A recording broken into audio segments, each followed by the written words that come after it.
బాల్డ్నెస్తో ఉన్న ప్రతి ఒక్కరు హెయిర్ ట్రాన్స్ప్లాంట్ చేయించుకోవాలి. హాయ్ అండి, నేను మీ doctor Shilpa, your consultant dermatologist from Chiranjeevi Cutis Care, Kukatpally. Who is the right candidate to get a hair transplant done? So మెయిన్గా ఏంటంటే వాళ్ళకి హెయిర్ లైన్ రిసీడింగ్, లేకపోతే ఏజ్ మోర్ దాన్ 25 years, అంటే 25 years దాటిన తర్వాత ఏంటంటే ఆ హెయిర్ లైన్ అనేది స్టెబిలైజ్ అవుతూ ఉంటుంది అనమాట. సో ఆ టైప్ వాళ్ళకి. అండ్ థర్డ్ థింగ్ ఏంటంటే డోనర్ ఏరియా సఫిషియెంట్గా ఉండాలి. అంటే మనం హెయిర్ వెనకాత నుంచి తీసి ముందేస్తున్నాం కాబట్టి ఆ ఏరియాలోని సఫిషియెంట్గా ఉందా లేదా అన్నది చెక్ చేసుకుంటాం.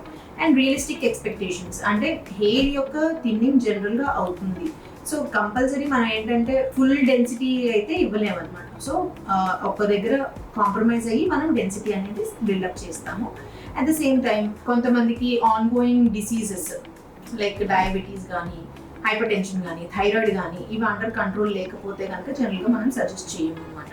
ఇదే కాకుండా ఆల్రెడీ మెడికేషన్స్ ట్రై చేసినా కూడా వాళ్ళకి ఇంప్రూవ్మెంట్ లేకపోతే వాళ్ళని హెయిర్ ట్రాన్స్ప్లాంట్కి జనరల్గా మనం సజెస్ట్ చేస్తాం. అండ్ డిఫ్యూజ్ హెయిర్ లాస్ ఉండే వాళ్ళలోని హెయిర్ ట్రాన్స్ప్లాంట్ సజెస్ట్ చేయము. At the same time donor area కొంచెం వీక్గా ఉండే వాళ్ళలోని జనరల్గా సజెస్ట్ చేయం. But if they want to get it done, then we can help them with beard or chest areas also. Thank you.